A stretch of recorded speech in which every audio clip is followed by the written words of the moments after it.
Imagine a company culture where employees feel valued and recognized and empowered enough to go the extra mile. And leadership can be authentic, transparent, and connected, but how does that affect the bottom line? Well, hello and welcome to the economy of kindness. My name is Roger Corville, and welcome to another episode of Thought Leader Conversations, sponsored by the crew at virtual venues where you can instantly scale your virtual and hybrid event production team with a blue chip team who will help you achieve excellence on really specific goals and results by helping you focus on something other than the tech and herding cats and all of that. But we're not here to talk about us, because I'm excited to welcome someone that I know is brilliant, because I know her from a shared professional community at National Speakers Association, where we are both past presidents of the Oregon chapter. Linda M. Cohen, the kindness catalyst, keynote speaker, certified virtual presenter, TEDx speaker, Earl Grey lover, author of multiple books, including the one we're about to talk about, The Economy of Kindness, How Kindness Transforms the Bottom Line. What a killer title. Linda, welcome. Thank you so much, Roger. It's so great to see you and be back with you. It is. Yeah, it's been a while, hasn't it? Well, So fill in some gaps. Give us a little more context of who you are and what you do. All right. Well, I've been speaking about kindness for more than a decade. My first book came out in 2012, 1,000 Mitzvahs, How Small Acts of Kindness Can Heal, Inspire, and Change Your Life. That kicked off my speaking work. And really, it was a personal journey that took on more of a powerful experience. And I realized that I could talk about kindness in churches and schools and those kinds of places. And about 5 years ago, I really transitioned and started speaking with corporations, organizations, businesses, government about kindness in the workplace. And my COVID silver lining was that we were kind of not on the road anymore, doing everything virtually in those years. And so I had time to write my second book, which is, as you said, The Economy of Kindness, How Kindness Transforms Your Bottom Line. So that's where I am today, working with businesses and organizations, even more about deep diving into a culture of kindness. I love it. And, in part because you argue that kindness is at the basis of every aspect of a positive company culture. And who doesn't want that, right? But at the same time, I can imagine somebody here just clicking in going, what? Aren't the results just anecdotal? I mean, so Linda, why do you think there can be tangible, measurable results from a culture of kindness? So for years, people said that kindness was a weakness, and that would always be, it's a soft skill. It's something you don't really need. But when we think about an organization that leads with kindness, that helps empower their employees, so their employees feel like they can make decisions, can take a project forward, can have some autonomy, we know that that shows them the opportunity to grow. Also, kindness impacts your reputation. Take a company that doesn't do something kind. What happens? It gets splashed all over the news. Well, not all publicity is great publicity. If it means a piece of your clientele leaves because of something that you've done, and if you're, as a company, you don't handle it well, that really could happen.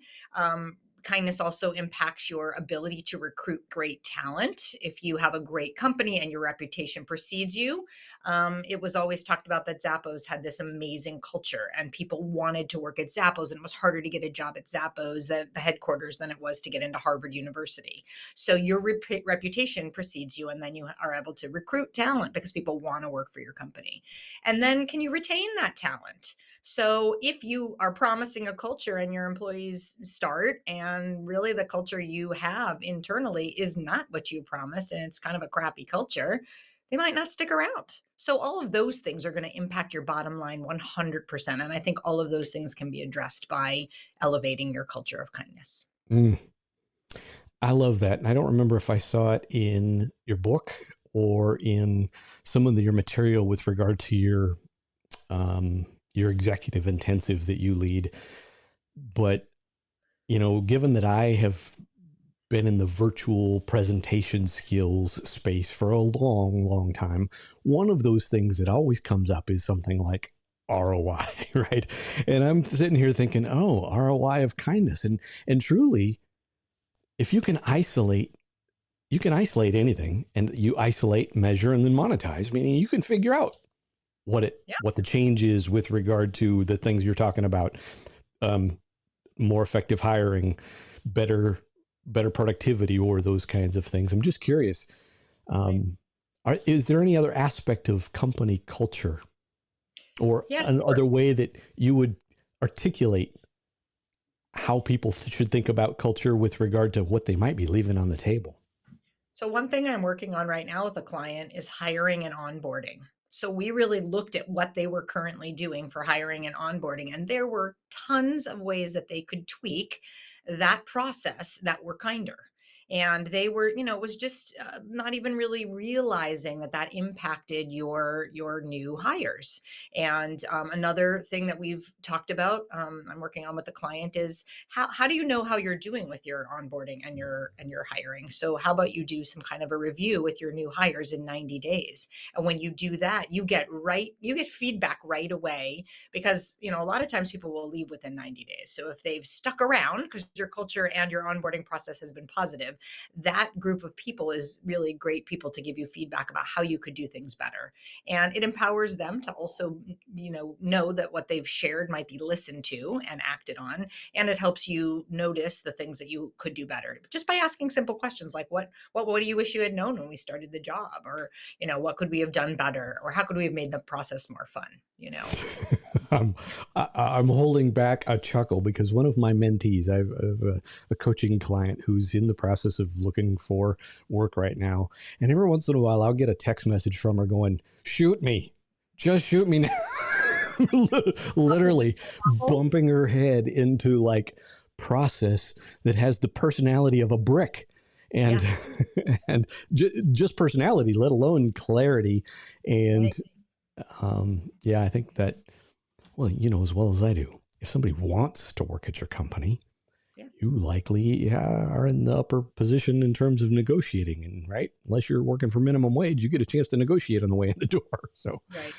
Another that's thing that I've recently added for a different client is hiring. When I said hiring for kindness, really looking at the people who are coming through your door. Do they possess kindness as a skill set? So I created a situational behavioral questionnaire that hiring managers could use when they interview, adding that to whatever the skills are that you're hoping your person will have. But a lot of times we think some skills are trainable and teachable, but really hiring somebody because they're a kind person is not always that easy. So by asking the right kinds of questions and even putting them in a situation where they're answering a question that, how would you handle this situation? So I came up with a good group of questions about kindness and about how you might handle something difficult with your team members or with your anybody else that you might be working with management. So that's been really helpful as well.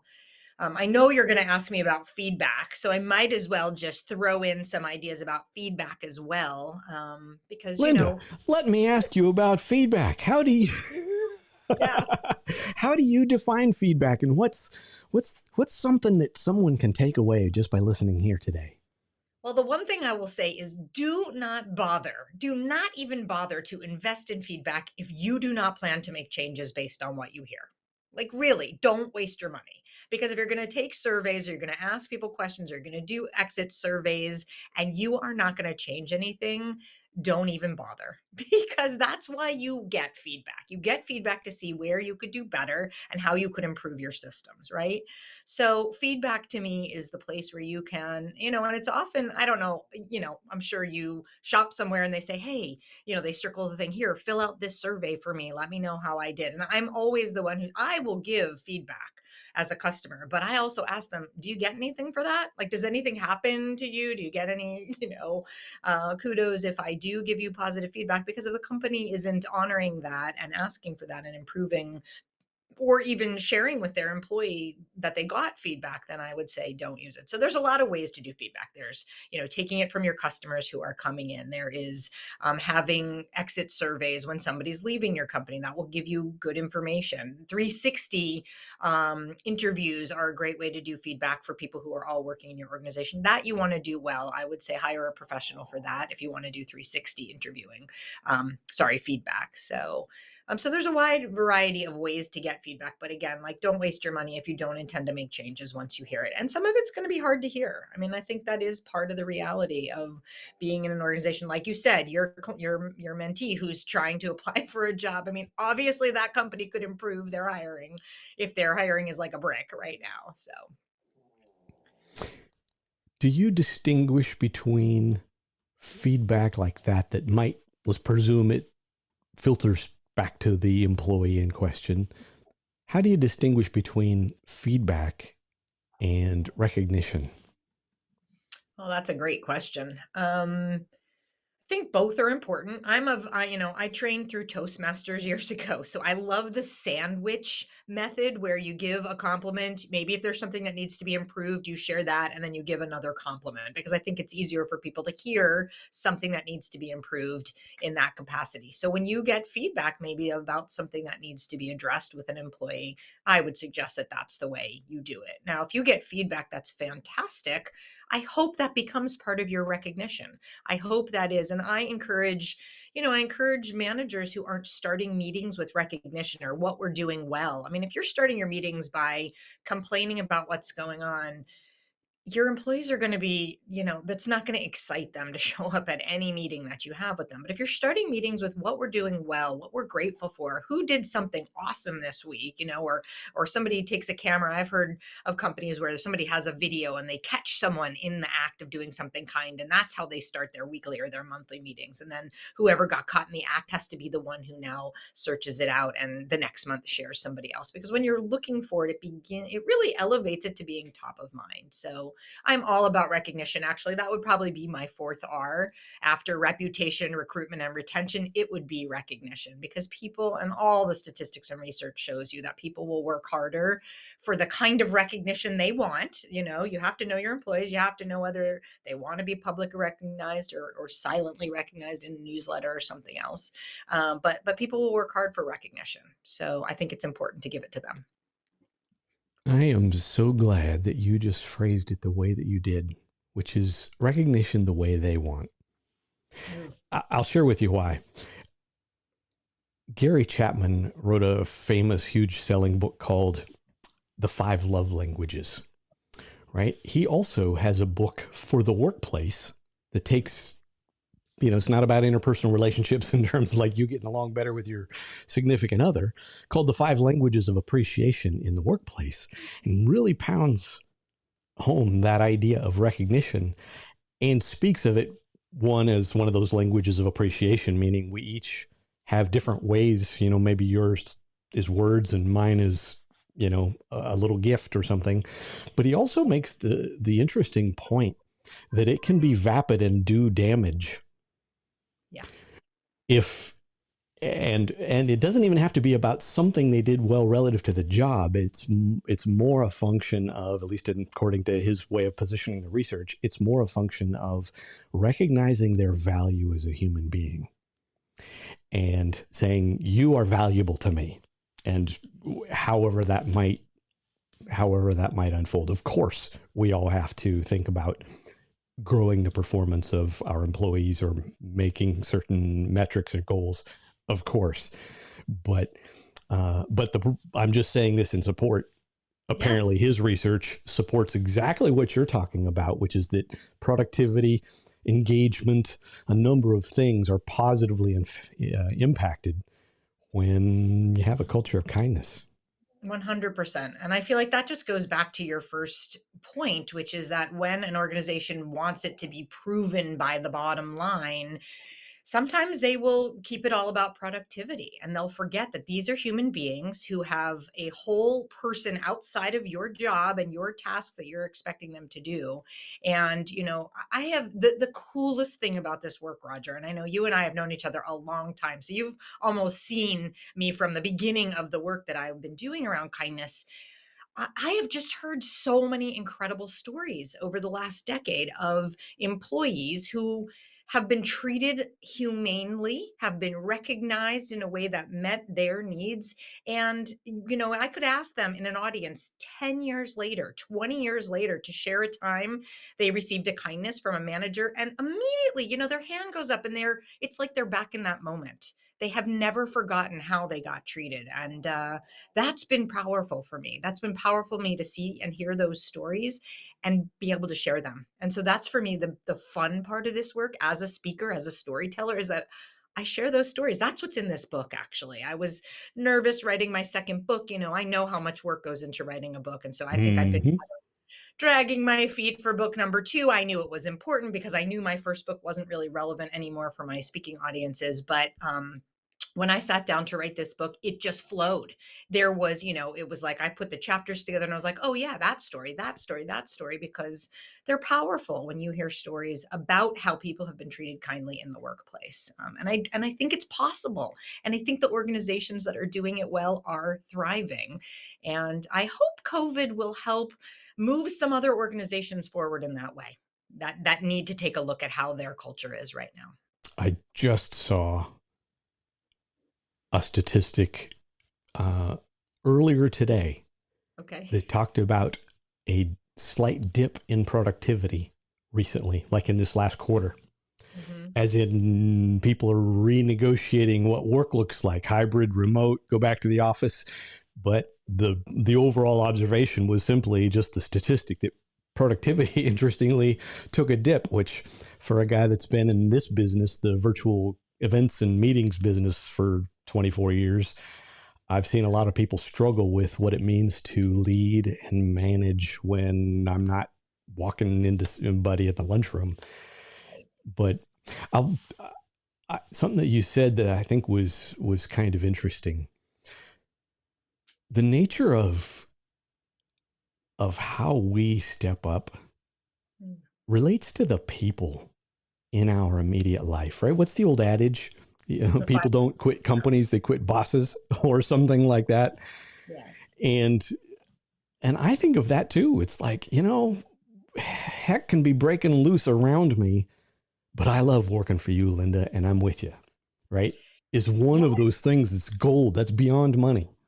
And we saw that during COVID. I mean, I will tell you that so I was, I'm doing my work. March of 2020 hits. I was stacked up to be out of the office doing great keynotes on bigger stages than I'd ever done. And suddenly COVID hits and I'm now home in my home office, and everything virtual. So for me, that was a wonderful and amazing learning experience. I appreciate AV people so much now, even more. But I was watching what was happening. And I will say the first 2 months of the pandemic were a kindness pandemic. There were things happening in businesses and organizations. And I heard it from, healthcare workers, hospice workers, people who, were stepping into this completely scary and crazy unknown when managers communicated things to them that were helpful, that broke down the processes and procedures that were about to change and continued to change weekly, when managers, didn't fire someone because their job changed, a volunteer manager in a hospice setting who really didn't have to manage volunteers anymore because now they weren't going out and doing that, but allowed her to think out of the box and do something completely different. She realized that her managers had seen her as a whole person and how she could evolve through COVID. So there were just incredible stories about companies adapting and managers adapting. And again, I feel like I kept seeing these things that, we've always done it this certain way. I saw a button on an executive's bulletin board during one of our Zoom calls. We were getting ready to do a conversation, and it said, we've always done it this way, but there was a huge slash through it. And he and I talked about one way he was allowing his staff to think out of the box and to do something and change. It was a Parks and Rec executive. And of course, all of the Parks and Rec activities that year were now going to be virtual. So how are they going to do their camp out in in the main square or whatever? So they did a backyard camp out. And this one employee got to take on ownership of this entirely different program where we were doing it all together, but in our own backyards or whatever it was. And, it all taught me that when we empower our employees, and we see them as a solution to things that are coming down the pike that may be challenging, it helps empower them and helps empower us. And I think we all win from that. How do you define kindness values? Oh boy, how do I I guess I would define kindness values as Authenticity, transparency, humanity, compassion, empathy.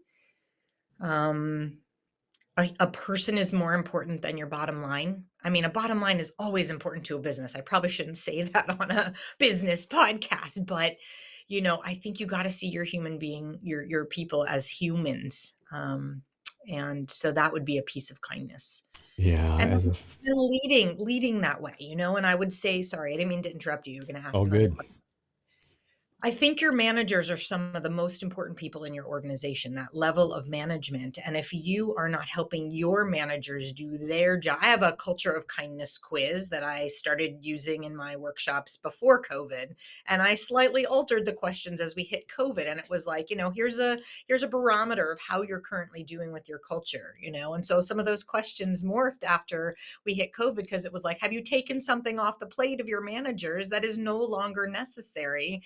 That you're still expecting them to do, or are you doing recognition, are you doing professional development? So we were looking at some of the ways in their culture they were already spreading kindness, and how are they doing, and how could we do it better. Thank you. I think I saw that idea of kindness values in your book, and since we got this booked in a fairly short period of time, I didn't get to read through the whole thing. I will say there, I saw a couple other things though that I was really drawn to. One of which was your discussion of kindness in other cultures. And I don't remember if that's exactly how you phrased it in the book. And oh, by the way, I have looked enough. I'm looking at our audience right now instead of you, Linda. LindaCohenConsulting.com. The book, The Economy of Kindness, is kind of the basis of what we're talking about today. You can find on Amazon or whatever, but go find Linda on social media, or LindaCohenConsulting.com, because I found this interesting because you had like something from Native Americans. And then because of my own studies and interest, you had something from Maimonides, who is, if you don't know who Maimonides is, was a 12th century Jewish scholar that is like this serious intellectual who's kind of famous for the ladder of giving. And I'm just curious what you found as you were investigating and finding some of these other stories about how other cultures Yeah, Bantu, embody in kindness. Africa. Yeah, I just feel like there is kindness in every culture. As I've started working around the globe, some of the fun questions I've asked, I'm doing some work with a Asian company right now, a company based in Asia. It's a multinational company, but what are kindness practices in the Asian countries? And that's been really fascinating. Food always comes up. Food is universally a kindness practice, I have learned, in every culture probably. But you did mention, so I know I talked a little bit about there's a Hawaiian prayer that is kindness in tradition. I can't remember. I think it's I love you, thank you, please forgive me. There's one more. Oh, pulling We'll it let out of you go buy the the book for the fourth one. So there you yeah. go. Oh, good. You'll have to buy the book. Um, but yeah, Maimonides' ladder of giving. You mentioned Maimonides. I was telling you, Roger, that in the Jewish faith, we learn about Maimonides' ladder of giving as kids because we're in Hebrew school. We're getting ready for our bar bat mitzvah, where we're going to become adults in the Jewish faith, and we learn about his ladder of giving as, am I giving at a low rung, like I'm giving begrudgingly before, somebody asked me, but I'm kind of giving at my lowest level, or do I give someone before being asked? Or do I give someone money or time or my space anonymously? I guess you can't give your time so anonymously, but you can give money. But the highest level of giving, according to Maimonides, is actually helping someone learn a skill so that they become independent, so they can be on their own now to then be on this ladder of giving. So I've always loved that, and I started teaching this pretty early in my kindness work, especially when I was talking to schools or synagogues at the beginning of my speaking career, because I love this ladder of giving, and like I said, it's just kind of inherent in our culture. So Talk to me about your intensive. And here is my query behind the question. Oftentimes, things that relate to interpersonal things like, oh, be kind. Right. Somebody often will go, yeah, but do I need to hire a speaker or a consultant for something like that? Oh, yeah, be kind. Oh, what else do I need to know?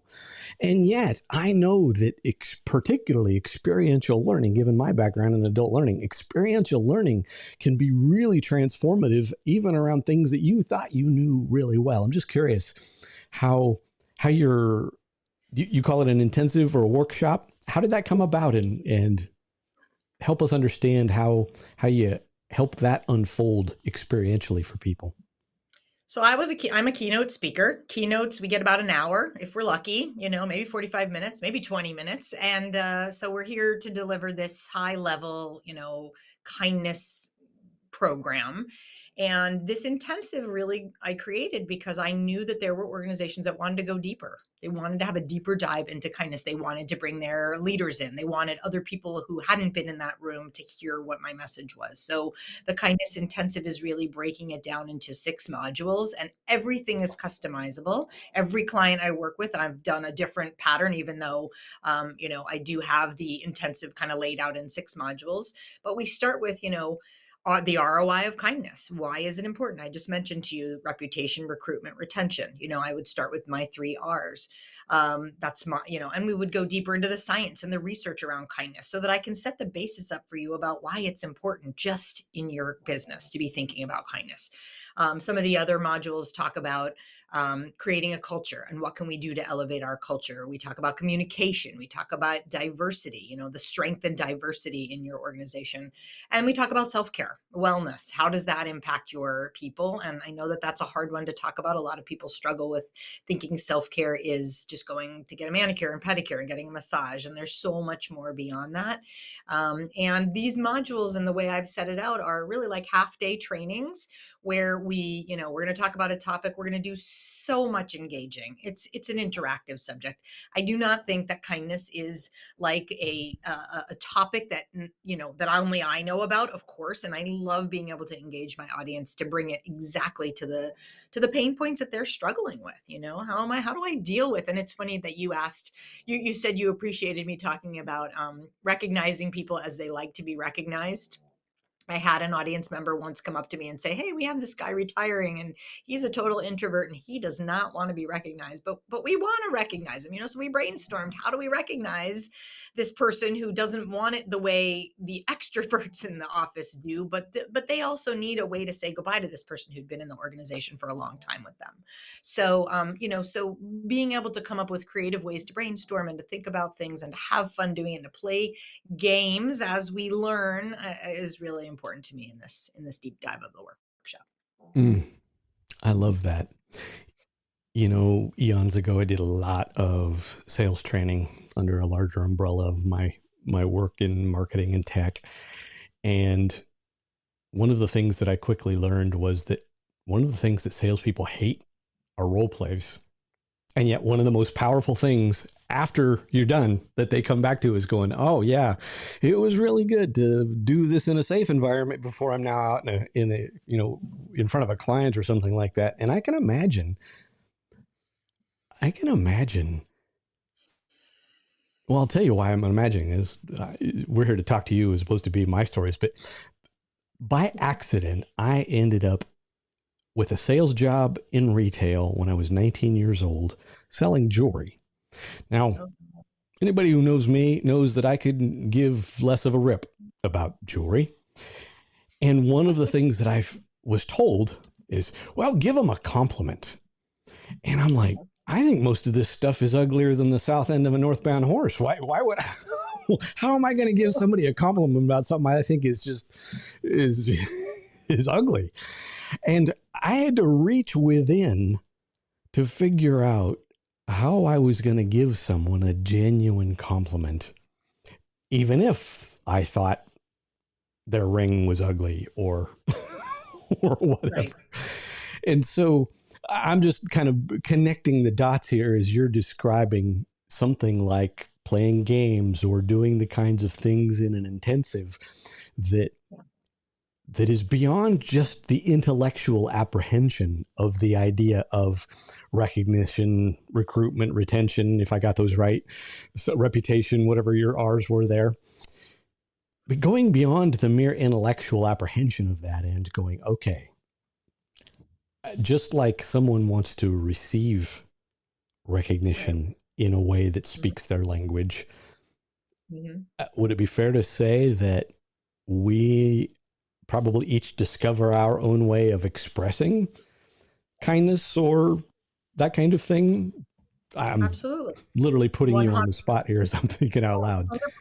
I think it has to be your way that works for you. I'm married to an introvert. We're completely different in how we engage with people in the world. And yet, I've had lovely stories that he's shared with me over the years.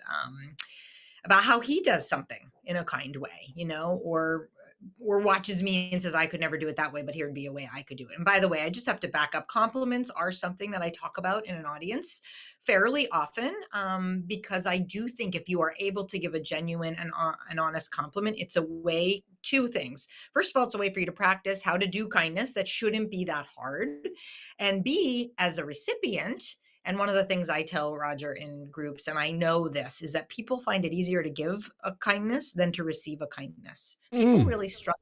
Other people want to give a kindness to you. I mean, all across the board, no matter what the person does for a living, people really struggle with that because it means I have to admit that I'm vulnerable, that I don't have it all together, or I'm struggling with something, right? And so I say, when you get a compliment, say thank you. Just appreciate that compliment. It's such a great way to practice receiving kindness. So actually, I have a story about the jewelry store too in my book that I won't tell you now, but because you mentioned you sold jewelry, I had an experience with terrific customer service in a small Eastern Oregon town when I was out doing a talk out there. And it was a jewelry store. And so it was a really fun story. And I remember being excited to share it, and I put it in the book too. So Awesome. I will have to go. I will have to yeah, go do some digging. under But customer let's service. let's back up a second.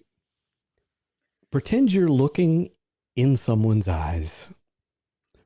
What would you say to someone who struggles receiving kindness? Well, I'm going to ask you, why do you struggle? Is it a worthy thing? I mean, is it something that you feel like you're not worthy to receive that compliment, that help? I might ask you to remember a time maybe you were having a health issue, or you were taken care of by a parent or someone else who cared about you as a little person.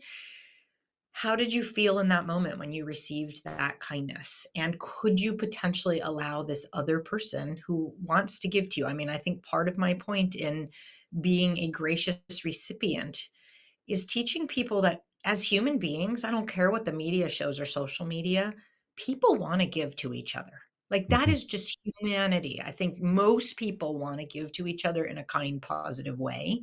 So when you block that, when you're unable to receive that, you're actually not allowing someone else to do something that's sort of natural for them as well.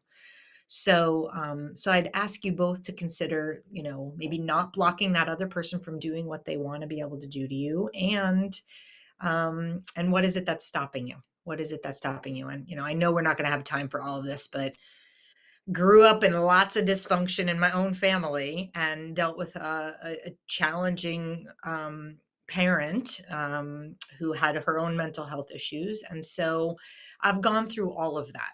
I've had to look through all of that in my own personal history. So I'm not telling you something I haven't also done myself.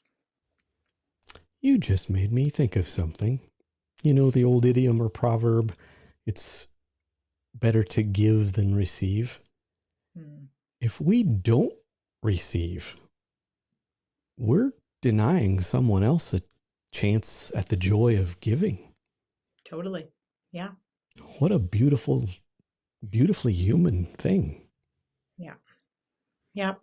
It is. I mean, Roger. I mean, your audience doesn't know this, but I got into this work after the death of my father, who I'd also had a challenging relationship with, and there was a ton of healing before he passed away. And then my first thousand mitzvahs project was based on doing, kind of honoring him after he was gone. And so I've been thinking about kindness for more than a decade, and so I feel like, if there's anything that I can leave with audiences or with clients of mine, it's really like these deep thoughts about walking away and now you've had an aha. Like, wow, I'm blocking someone else from being able to give to me when I put up the barriers and don't let them give to me. So, this idea of kindness comes full circle from personal to professional to ways that companies can look at it. And I know you're leaning into your calling. I feel like this was my calling. I mean, I would never have said that, 15 years ago, but I definitely feel like I have found what I was meant to do in this particular lifetime. Well, I know you do it well. And it has been a lot of fun to watch your journey from I don't even know how many years ago when we first first met and you were trying to figure things out. And I remember when your Thousand Mitzvahs book came out, and that was a lot of processing. And Yeah. that story's in the book too, right? Yes, it's Am in I my first book. I don't know. The overview may be in this other book, in the second book too. I got think it? it might be. It's funny, you ask an author something. My book came out in October of 2021. You write it all and it right when you're writing it, but then you put it on the bookshelf and you haven't looked at it yourself and you're like, "Wait, what is he Y- going to ask me? I Totally better fair. crack open." Totally fair. Yeah, some part of our brain is moving on to the next thing, or I say it in a new way now because I like how I say it now versus a year ago, Totally. that Oh, kind of totally. thing. Totally. I Linda, are want to just there? Go I ahead. want to thank you before I don't know what you're going to do to wrap up, but so I joined the National Speakers Association when my first book was coming out, and I think you might have been president around that time. I know you mentioned that when you were introducing me, that I also served as president, but there were people who were role models for me and provided opportunities and kindness. I remember having a call with you. I remember, I think you encouraged me I was applying for some kind of contracting or consulting work at the time, and I just remember, your kindness and somebody's kindness, even if it's not in a professional setting, because we're both our own independent people, but it meant a lot to me. And so even, when I see your name pop up, I get excited because I remember that part of our working together. So thank you for that. Well, you are quite welcome. It's one of the wonderful bits of culture around National Speakers Association just in general. And if you're listening to this and you have no idea you need to hire a speaker, by all means, you should consider someone who's active with National Speakers Association, because I can tell you this, people who are poo-poo heads don't last in the speaking business. It's a small world, and we we figure out really quickly who really has the goods and can bring transformation to an audience in whatever their world is, and who can't or doesn't. And it's a small world. Linda, what I was going to ask you is, are there any questions I should have asked you that I haven't? Oh, oh my gosh, that's a big question. Are there any questions you should have Or asked me? maybe to Well, put yeah, it you another way, is asked. there a favorite question that you love to be asked that I haven't touched on? I mean, since we've already talked about giving and receiving, I will share that I have had 3 lessons of universal kindness in the last decade, and so that's sometimes a question people ask me if there are any, life lessons or whatever. So I they my 3 lessons are that the size of the kindness doesn't necessarily matter. And I learned that by realizing a smile, listening, something that could seem seemingly very small to someone else could be sorry, very small to you could be kind of epic to someone else.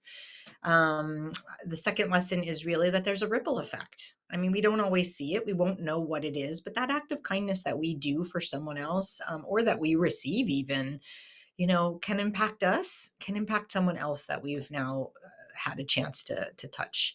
And then my third lesson is about giving and receiving. And when I talk about it in the audience, I actually ask people the question about how easy is it for you to give kindness and how easy is it for you to receive it. And I do love bringing that up. So those are probably my 3 universal kindness lessons that I think are a good way to wrap up probably what I've learned in this last decade working Oh, on I this love that. topic. Linda, thank you so much. I have goosebumps just thinking about the impact of kindness.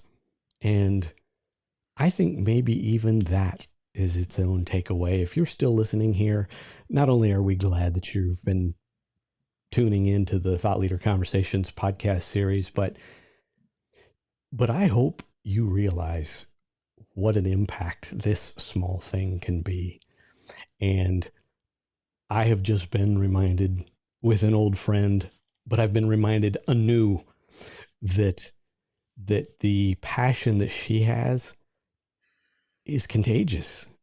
And I love that. Linda, I thank you for taking a little time to share. I do hope that each and every one of you will go to Linda Cohen, Cohen, consulting.com. Of course, the book can be found on Amazon, etc. The Economy of Kindness, How Kindness Transforms Your Bottom Line. And I'm serious. If you still think it's woo-woo and you don't think there's bottom line impact, you need to buy this book. That's $20 well spent, whatever the price is. So thank you again to Linda Cohen, virtual round of applause. And again, thank you to our sponsor today, Virtual Venues, where you can instantly scale your virtual and hybrid event production team